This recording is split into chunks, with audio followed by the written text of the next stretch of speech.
Presque, hein, c'est ça. Bon, j'ai pas pensé, je suis pas rassuré que le pasteur a un bon système d'écoute de la bande. Sinon, on allait encore écouter la bande même 30 minutes aussi ici. C'est pourquoi, bon, n'ayant pas fait cela, d'abord, je suis venu, comme tu l'as bien dit, pour les consoler et prier avec, parce que la situation qu'ils ont traversée m'a peiné, m'a moi aussi peiné. Je les ai vus grandir et je me souviens de l'époque où ils ont perdu le papa, puis la maman, puis le grand frère. Je ne pouvais pas bouger vraiment pour les deux grands frères. Mais pour la grande sœur, j'ai pu venir au deuil parce que comme j'avais la route, voilà, je suis venu au village à son mandin. Donc, mais ce n'était pas suffisant. C'est pas suffisant. Les trois sont mes compagnons depuis, surtout Marie-Thérèse qui a marché avec moi depuis Yaoundé, puis les deux autres également qui m'ont soutenu ici à Douala. Donc il fallait que je les assiste.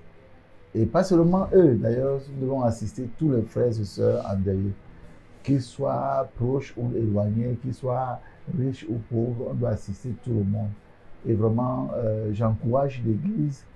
Je félicite même déjà l'Église qui ont été pleins hier à Minka et j'en ai vu le moment à son mandin. Partout où il y a les deuils des frères et sœurs, tant que vous avez quelques beaux moyens, allez-y. Ça fait chaud au cœur, ça fait du bien, ça crée une énergie positive qui fortifie la famille qui a perdu sa personne.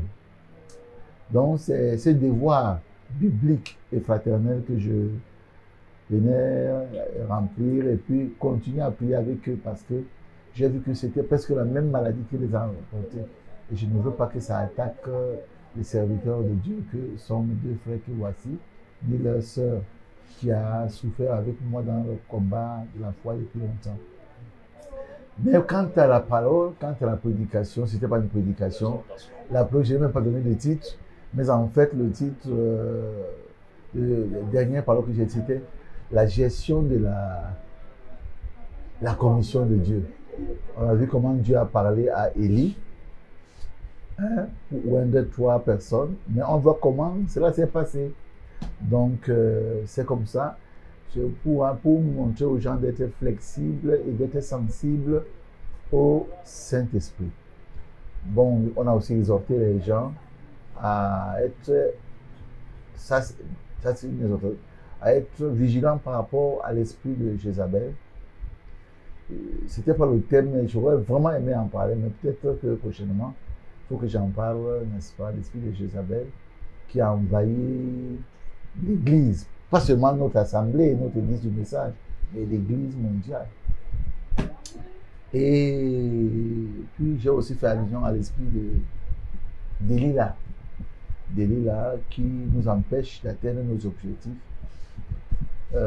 Faut en parler pour que les gens, nos chrétiens à titre individuel, sachent que comme ils marchent dans la vie chrétienne là, ils rencontrent ces deux esprits. C'est féminin, Delilah et Jézabel. C'est féminin. Ça séduit. L'un en aval, l'autre en amont. Donc, j'aimerais que les chrétiens, moi-même le premier d'ailleurs, parce que il est écrit, je frapperai le berger et les brebis se disperseront. Si le pasteur est déjà happé par l'esprit de Dalila, il va encore dire quoi aux chrétiens? Les chrétiens vont suivre le même chemin. Si c'est l'esprit de Jézabel qui l'emporte, il va entraîner tout le monde dans ce faux chemin.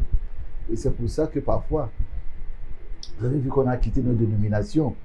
Parce qu'ils ont choisi le chemin de Jézabel. Ils ont choisi ce chemin. Et on ne pouvait pas les suivre. On a préféré être les mépriser avec Élie. Donc, c'est ça que j'encourage les frères à cela.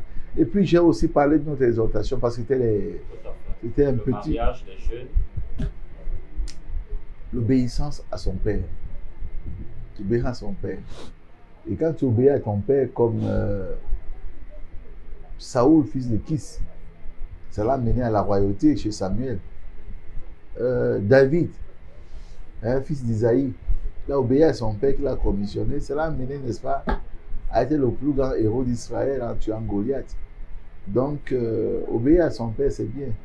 Et le mariage, comme tu fais allusion là, effectivement, j'exhorte tous mes jeunes à ne pas se marier par les yeux, par la vue, mais qu'ils vraiment fassent ce qui est possible pour eux d'avoir une vision. Maintenant, Dieu parle tantôt d'une manière, tantôt d'une autre. Dieu peut ne pas te donner un songe, une prophétie, mais Dieu peut mettre une forte conviction dans ton cœur. Comme Frère Branham disait, est-ce que tu aimes ce garçon tel que tu ne peux pas vivre sans lui? Si tu dis oui, il te dit va, épouse-la, épouse-le. Est-ce que tu aimes cette fille telle que tu ne peux pas vivre sans elle? Si tu dis oui, il dit bon, épouse-la. Donc, il y a plusieurs façons de Dieu de parler, mais toujours ramener tout à la parole. Toujours consulter son pasteur. Consulter son pasteur. Et ça, je ne l'ai pas dit à l'église, mais nous, les églises, nous, les pasteurs, nous ne sommes pas des agences matrimoniales pour dire, bon, frère, comment tu vois la fille, là, va l'épouser. Frère, comment tu vois la soeur, comment tu vois le garçon, tu vois qu'il est bien, tu peux l'épouser. Non, ce n'est pas notre rôle. Notre rôle, c'est d'être l'interface entre notre Seigneur et ses enfants.